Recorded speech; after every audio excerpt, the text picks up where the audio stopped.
لله الحمد لله وحده والصلاة والسلام على من لا نبي بعد أما بعد. حضرات اساتذہ کرام، طلبہ عزیز اور طالبات، اللہ رب العزت کا بے پناہ احسان و کرم ہے کہ اللہ تعالیٰ نے ہمیں اور آپ کو علم دین کی تحصیل کی توفیق عطا اور اس سے بڑا اللہ کا انعام یہ ہے کہ آپ حضرات ایک ایسے گاؤں میں رہتے ہیں، ایک ایسے محلے میں آپ رہتے ہیں جہاں عمومی طور پر دینی ماحول بھی ہے، دینی ماحول بھی ہے. ورنہ بہت سارے کلمہ گو، بہت سارے مسلمان ایسی سوسائٹی میں رہتے ہیں، ایسے علاقے میں رہتے ہیں، ایسی جگہوں میں رہتے ہیں جہاں دین کا کوئی ماحول ہی نہیں ہوتا، اذان تک کی آواز بھی نہیں پہنچتی. لیکن ماشاء اللہ ہم لوگ ایسے علاقے میں، ایسی بستی میں ہیں، ایسی جگہوں میں رہتے ہیں جہاں 5 وقت کے اذان کی آواز بھی ہمارے گھر تک پہنچتی ہے. اور ہر مسجد ماشاء اللہ اس طرح کے بہترین منظم مکاتب کا نظم. اور آپ سب کے لیے مسرت کی بات یہ ہے کہ آپ کے مکتب میں الحمدللہ اکثر علماء ہیں، مفتیان کرام ہیں. آپ سے قرآن کریم نازلہ، حفظ یا دینیاتی پڑھنے پر اکتفا نہیں، بلکہ آپ چاہیں گے تو اس سے اگلے مرحلے کی بھی تعلیم حاصل کر سکتے ہیں اور مزید معلومات بھی آپ کی زندگی میں آ سکتی ہے. اس لیے کہ آپ مفتی صاحبان ماشاء اللہ.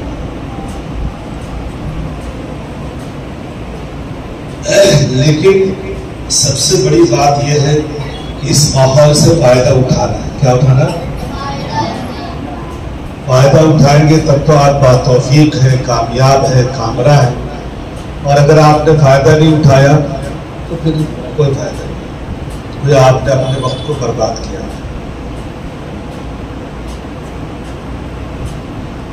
فائدہ اٹھانے کے لیے ہی مساجد میں مکاتب کا انتظام ہے کہ محلے کا ایک ایک بچہ جو ہے وہ اللہ کو پہچاننے والا بن جائے، رسول اللہ صلی اللہ علیہ وسلم کی سیرت طیبہ سے واقف ہو جائے، اولیاء کرام کی محبتیں انہیں معلوم ہو، علماء کی قدر دانی سیکھ لے، شریعت کے مزاج کو سمجھ لے، اور اس کے دل میں بچپن سے ہی یہ داعیہ پیدا ہو جائے کہ ہم جب تک رہیں گے سچے، اچھے اور پکے مسلمان ہیں.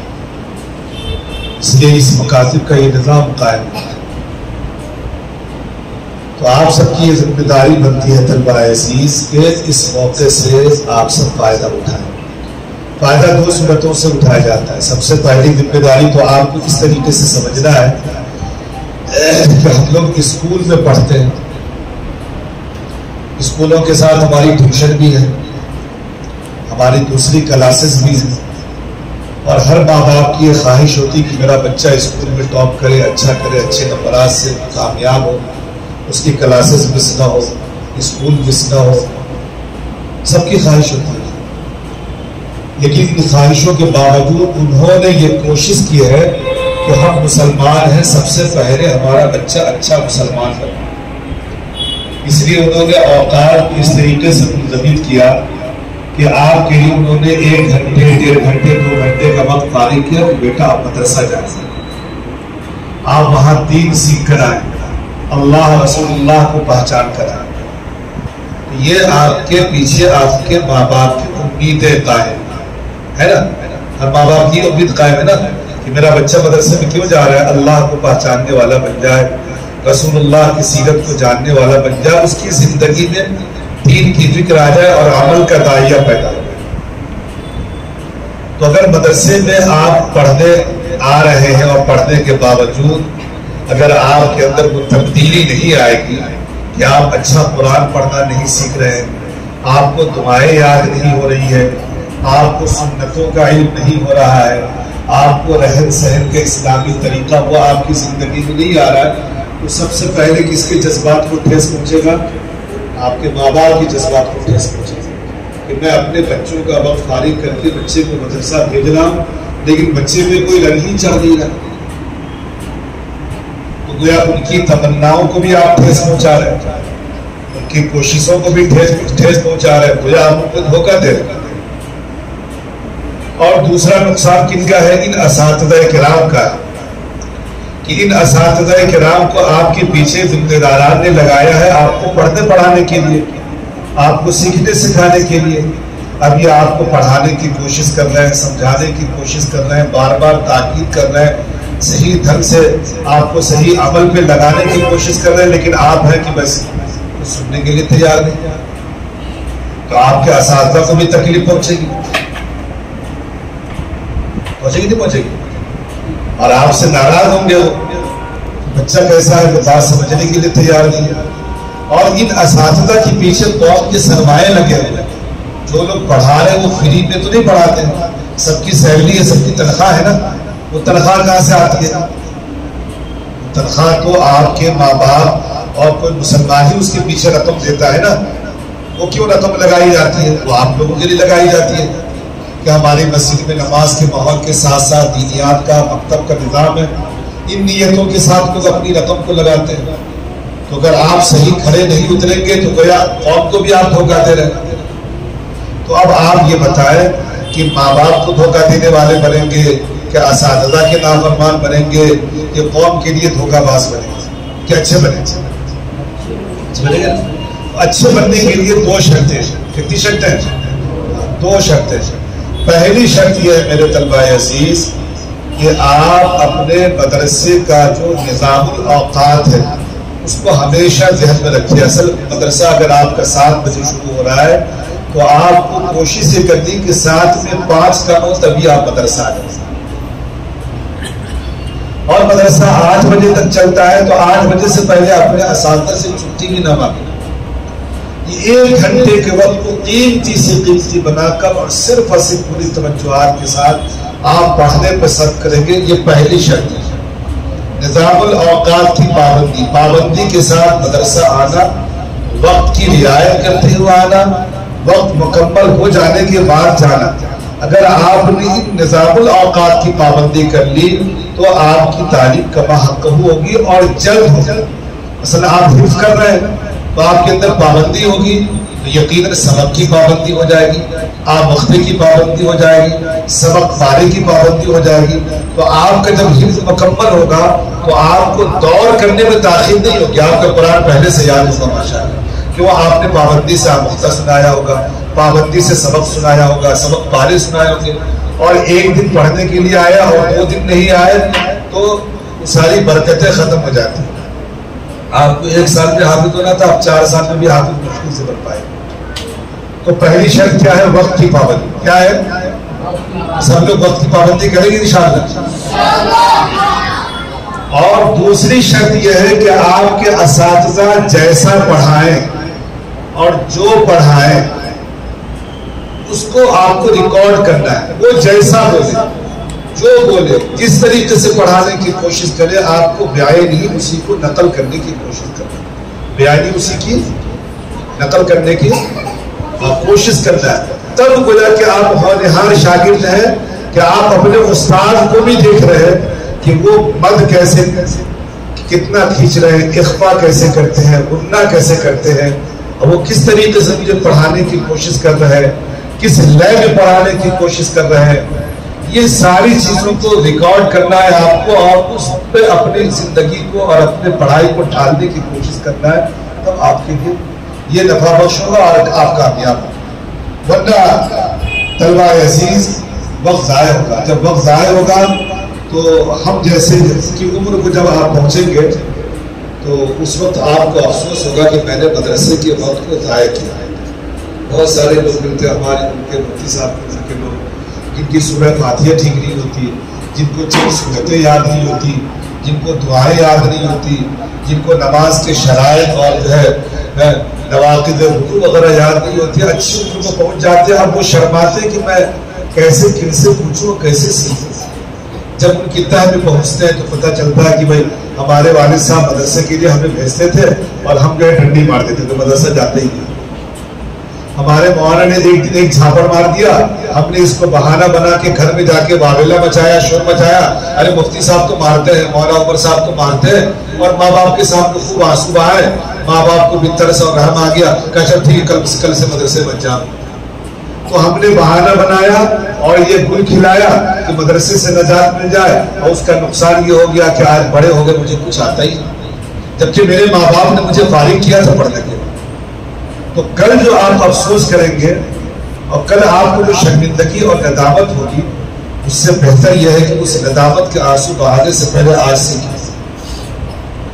آج ایک دم خالی ذہن ہے، آج آپ کی سب سے اچھی زندگی ہے، نہ اس کی فکر کرنا کپڑے کہاں سے آئیں گے، فوٹی کہاں سے آئیں گے، اور ناشتے کہاں سے آئیں گے، کھانے کا آپ تو بالکل آزاد ہے، ساری فکر ماں باپ کر رہے ہیں، پھر ایک وقت آئے گا ساری فکر آپ کو کرنی پڑے گی۔ تو اتنی آزادی کے زمانے میں آپ اپنے وقت کو ضائع مت کیجیے، خوب محنت سے پڑھیں خوب محنت سے۔ اچھا ابھی ہم ایک چیز آپ کو آزماتے ہیں کہ آپ کتنی توجہات کے ساتھ پڑھتے ہیں اور کتنی توجہات کے ساتھ۔ سب لوگ اپنے ہاتھ کے اوپر تھوڑا اٹھا لو ایسے، سب لوگ، اور میں بھی اٹھاتا ہوں۔ میں جب کہوں گا تھری تو آپ دونوں ہاتھ کو آہستہ سے ایسے ملائیں گے، تھری بولیں گے تو ٹھیک ہے، میری طرف دیکھو، مجھے بھی غور سے دیکھو، ہاں میں تھری بولوں گا تو دونوں ہاتھ کو ملانے کا، ٹھیک ہے، 1 2 پھر سے میں بولتا ہوں 1 2 میں کیا بولا تھا، میں نے کیا کہا، ہاں تو ابھی آپ لوگوں نے 2 پہ کیوں بجا دیا؟ اچھا کتنے لوگوں نے بجا ہاتھ اٹھایا؟ سچ کتنے لوگوں نے میرے ساتھ کتنے لوگوں نے ہاتھ ملایا؟ ہم کو لگتا ہے کہ تقریباً 80% طلبہ ہوا ہے، تو مجھے دیکھ کر انہوں نے اپنے ہاتھ کو ملا لیا گروپ ہے، جبکہ میں نے ایک بار نہیں 3 بار دہرایا کہ آپ کو کب ہاتھ کو ملانا ہے، 3 میں ملانا ہے، میں نے بار بار دہرایا۔ یہاں پر اساتذہ کے لیے کچھ نصیحتیں بنتی ہے مفتی صاحب، ایک ہے اقوال سے پڑھانا اور ایک ہے افعال سے تربیت کرنا۔ کچھ چیزیں ایسی ہوتی ہیں کہ ہم اپنی زبانوں سے الفاظ کو سکھاتے ہیں، پڑھاتے ہیں، بتاتے ہیں، بچے اس کی نقل کرتے ہیں، اور کچھ چیزیں ایسی ہیں جو غیر محسوس طریقے پر بچوں میں منتقل ہوتی ہیں، کچھ چیزیں غیر محسوس طریقے پر بچوں میں منتقل ہوتی ہیں، وہ ہے ہمارا اور آپ کا اپنا انداز تربیت۔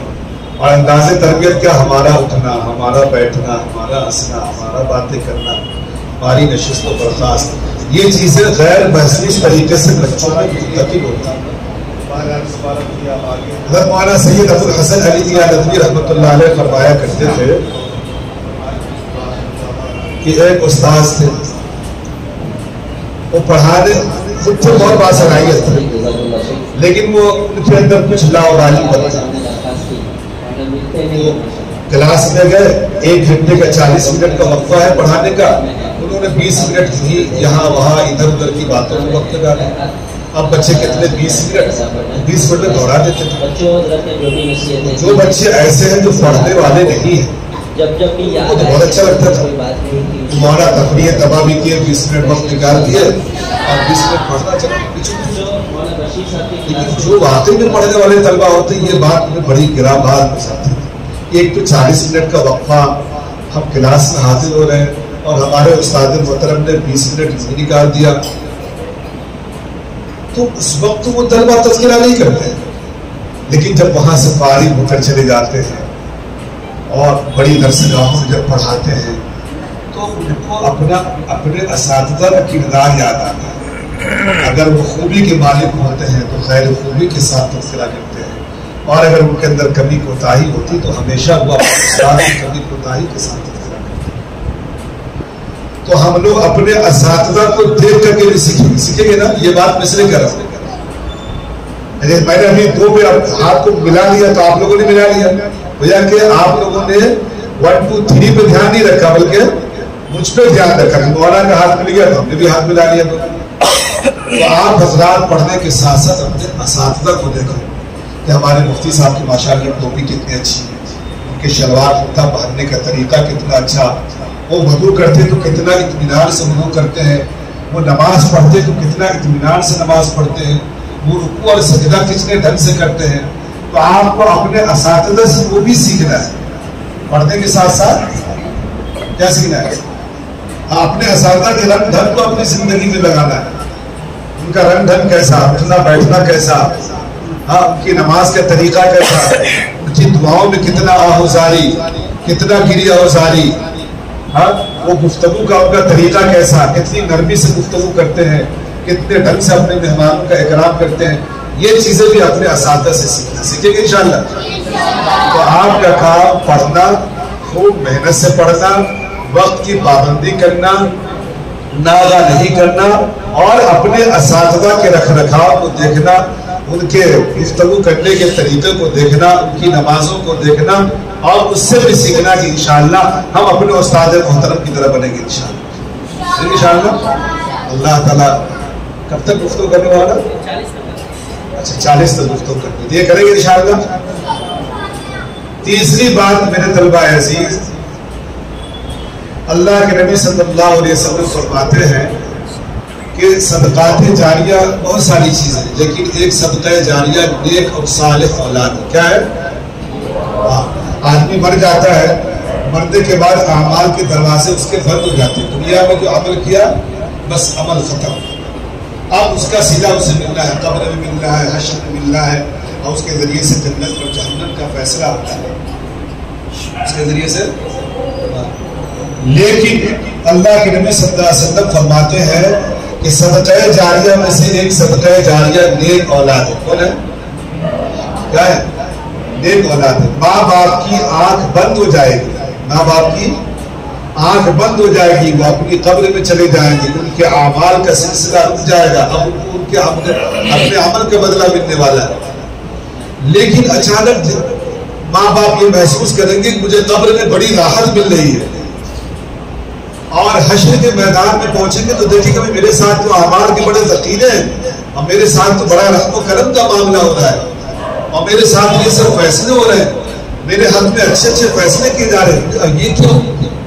تو کہا کہ آپ تو چلے گئے تھے دنیا سے, لیکن آپ نے اپنے پیچھے اپنی اچھی اولاد کو چھوڑی تھی. ہاں وہ آپ کی اچھی اولاد, ہاں قرآن کی تلاوت کیا کرتی تھی, وہ آپ کی اچھی اولاد نمازوں کی پابندی کیا کرتی تھی, وہ آپ کی اچھی اولاد ہاتھوں کو اٹھا کر رب ذوالجلال کی بارگاہ میں دعا کیا کرتی تھی, رب ارحمہما کما ربیانی صغیرا, کہ پروردگار عالم میرے ماں باپ نے بچپن میں میرے ساتھ بڑا رحم کا کرم کا معاملہ کیا, میری پرورش و پرداخت بڑے ناز و انداز سے کی, میری ضرورتوں کو اور تقاضوں کو میرے ماں باپ نے پورا کیا. یا الہ العالمین میرے ماں باپ کے ساتھ رحم کرم کا معاملہ. تو آپ کی یہ دعائیں مقبول بارگاہ ہوگی اللہ کے حضور, اور ان دعاؤں کا صلہ آپ کے ماں باپ کو ملے گا, تو ان کے درجات بلند ہوں گے, ان کو کامیابی کے راستے ان کے لیے وہاں کھلیں گے. تو آپ حضرات یہاں ان نیتوں کے ساتھ پڑھیں کہ انشاءاللہ ہمیں اچھا بننا ہے, ہمیں سچا بننا ہے, نیک بننا ہے. اور سب سے بڑی نیت کیا کرنا ہے کہ جو ماں باپ میرے پیچھے پیسے لگا رہے ہیں, جو ماں باپ میرے لیے میرا وقت فارغ کر کے مجھے کسی کارخانے میں نہیں بھیج رہے ہیں, کسی کام کرنے کے لیے نہیں بھیج رہے ہیں, کسی دوسرے کام پہ نہیں لگا رہے ہیں, بلکہ وہ کہہ رہے مدرسے جاؤ پڑھ کے آ, تو ان ماں باپ کے لیے ہمیں صدقہ جاریہ بننا. کیا بننا ہے, صدقہ جاریہ بننا ہے. ہماری نیکیوں میں ان کا بھی حصہ ہوگا, ہماری دعاؤں میں ان کا بھی حصہ ہوگا, اور دوسرا فائدہ کیا ہوگا, آخرت کے ساتھ ساتھ ان کی نیک نامی کا ذریعہ بنے گا. کیا بنیں گے, ہاں اچھے لڑکے کسی محلے سے گزرتے ہیں, اپنے سے بڑے بزرگوں کو جب دیکھتے ہیں اور انہیں کہتے ہیں السلام علیکم ورحمۃ اللہ, تو سامنے والے بزرگ کہتے ہیں ماشاءاللہ یہ کون بچہ ہے, جب گلی سے میرے سامنے سے گزرتا ہے بڑے پیارے ڈھنگ سے سلام کرتا ہے السلام علیکم ورحمۃ اللہ. تو پھر ان کی فکر منتقل ہوتی ہے بچہ کون ہے, تو معلوم پڑتا کہ بھئی یہ شکر محلہ مسجد میں پڑھتا, اچھا ماشاءاللہ کن کا لڑکا ہے, تو بولے عبد الباسط گھنسال کا لڑکا, اچھا ماشاءاللہ. تو اساتذہ کا بھی نام ہوا, مدرسے کا بھی نام ہوا, ماں باپ کی نیک نامی کیا ذریعہ بنے نا. تو جب آپ کے اندر اچھائی منتقل ہوگی, خوبیاں منتقل ہوگی, کہ آپ سلام اپنے بڑوں کو سلام کریں گے، اپنے گھر میں جانے کے بعد اپنے ماں باپ کو سلام کریں گے، ہاں ماں باپ جو حکم جاری کریں گے اس کا کہنا مانیں گے، یعنی وقت پہ سارا کام کریں گے. اور تو محلے والے آپ کو عبرت کی نگاہ سے دیکھیں، ماشاءاللہ یہ بچے کتنے اچھے ہیں، کہاں پڑھتے ہیں، کس جگہ پڑھتے ہیں.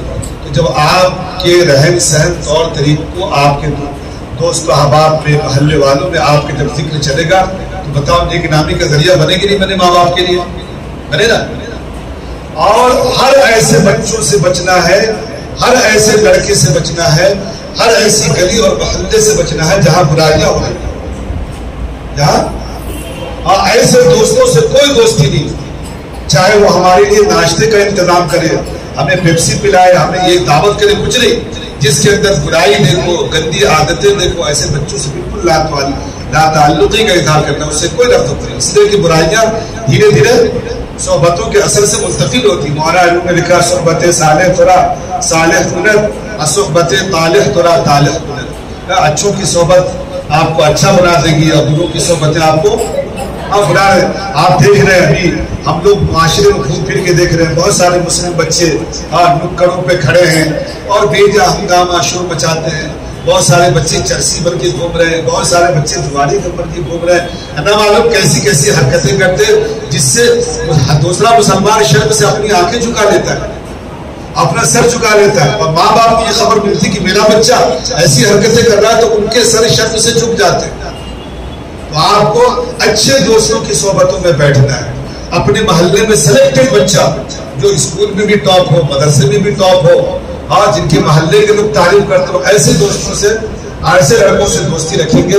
انشاءاللہ آپ آج بھی اچھے رہیں گے، آئندہ بھی اچھے رہیں گے، اور ماں باپ کی بھی نیک نامی کے ذریعہ بنیں گے، اپنے اساتذہ کی بھی نیک نامی کے ذریعہ بنیں گے، اور لوگ آپ کو اچھے ناموں کے ساتھ یاد کریں گے. اور سب سے بڑھ کر کہ آپ اپنے ماں باپ کے لیے رفع درجات کا ذریعہ بنیں گے، اور آپ کی دعاؤں میں، آپ کی نیکیوں میں وہ شریک ہوں گے، اور اس طریقے سے ماں باپ کا دل خوش ہوگا. کریں گے انشاءاللہ. میں نے 2-4 باتیں کی. پہلی بات تو نظام الاوقات کی پابندی، مدرسہ وقت جانا اور وقت جانا، ناغہ نہیں کرنا. اور نمبر 2 آپ کو یہ کرنا ہے کہ خوب محنت سے اساتذہ جو پڑھائے اسے پڑھنا. نمبر 3 اپنے اساتذہ کی زندگیوں کو دیکھ کر اس کے اثرات کو بھی اپنی زندگی میں منتقل کرنے کی کوشش کرنا.